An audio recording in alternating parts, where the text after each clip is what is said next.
welcome to my lounge room, Julien. Tell me, what is a Frenchman doing in Australia?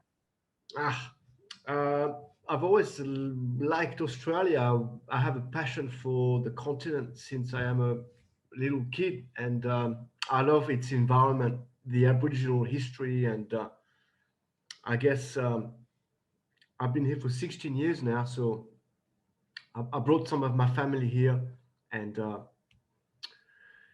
I don't think I'm going to go back to France to live there. Oh, okay. I'm glad to hear that you like Australia. So you've been working as a sustainability consultant over here, is that correct? That's right. So promoting sustainability in corporations, doing advocacy for renewable energy, especially solar energy, recruiting green collar people for ASX companies, and training students in climate change. Yep.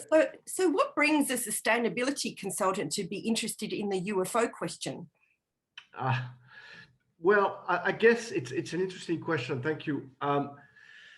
When you look at the state of the planet and the way environmental degradation is occurring, and acceleration of human-induced global warming, and we can see the impacts today, it can be very depressing. And like many environmentalists, I've had my fair share of sort of feeling down, feeling that not much is happening, and not fast enough anyway. So about 10 years ago, I started to study. I wanted to get out of this planet, mentally speaking, and I started to study quantum physics, cosmology, reading Brian Greene, string theory, multiverse, trying to understand the universe, reading Stephen Hawking's, Carl Sagan, Neil Tyson deGrasse, trying to understand the origin of the universe,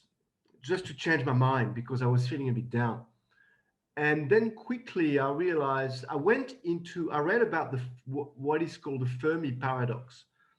It was a paradox that was developed by an Italian physicist, sorry, and in which he was saying that because there's billions of stars in our galaxy and billions of galaxies in the universe, the observable universe, we should see life. We should see traces of civilizations, even around planet Earth.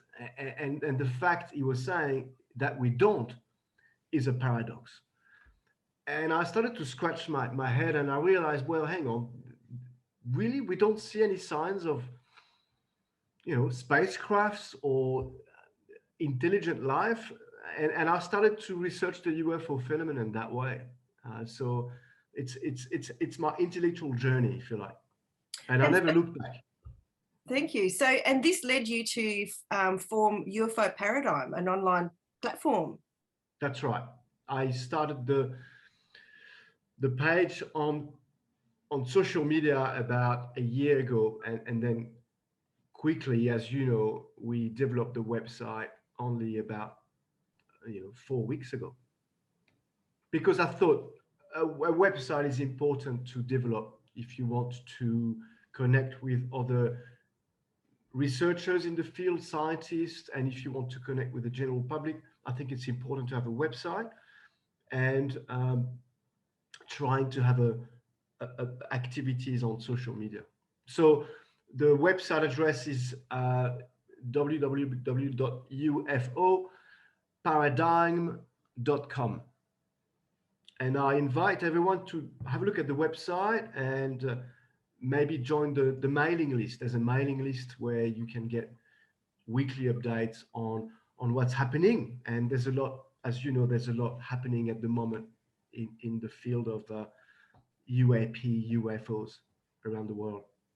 Indeed, there is, and just an explosion of news since the big players such as Lua Elizondo and Christopher Mellon have come out and declared that the UFO phenomenon is real. And the New York Times, following the New York Times a couple of years ago, and the expose of the Nimitz encounter and other military videos that have been provided to the mainstream media in the US, and it's now entering the Australian mainstream through Ross Coulthard's documentary on Channel 7. Also the excellent film The Phenomenon, which has been a global #1 documentary made by James Fox. So That's yeah, right. more and more people that are normally not admitting their interest or have had an experience with the phenomenon are coming out and speaking publicly about this more than ever before. Correct. It's fascinating times. Fascinating times. Anything else you'd like to add, Julien?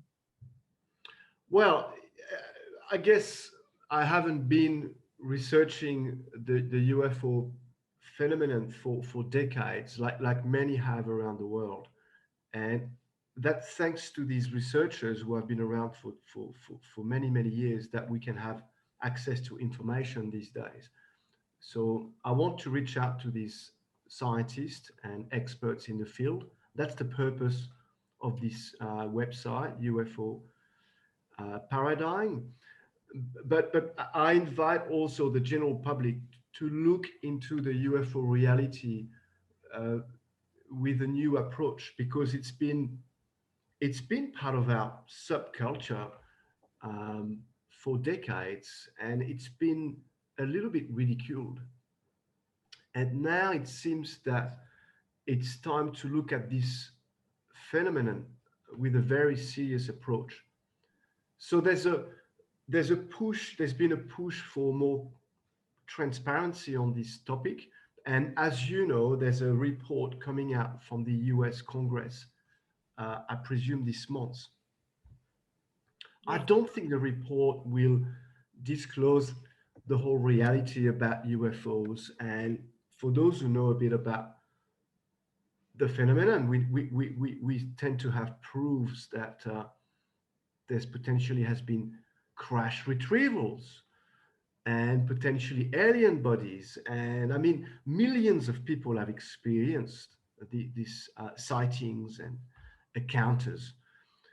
I don't think the report will disclose all of that, but I'm sure that now is a good time to discuss the topic with family and friends without being ridiculed or without being laughed at. And I think that's a very interesting shift. I think that the genie is out of the bottle. If you say we're not going to go backward on the topic, I think it's going to be a very interesting ride for those who are into studying the reality, for those who are in the military, who haven't been able to talk for so many decades about what they have witnessed, and for the general public, who I think there's going to be a bit of a cultural shock amongst the general population. And in one way, the reality of UFO can be a bit scary, but I think it's something that we need to discuss, and it's exciting. That's all I wanted to say. Yeah, that's excellent. Thank you, Julien. All right. Well, thanks for coming on, and we'll be producing some more videos and interviewing people. If we can get access to scientists who are studying in this area, we will certainly bring them to you. Correct. Thank you, Irene. Very, very good to talk. Thank you. Thank you.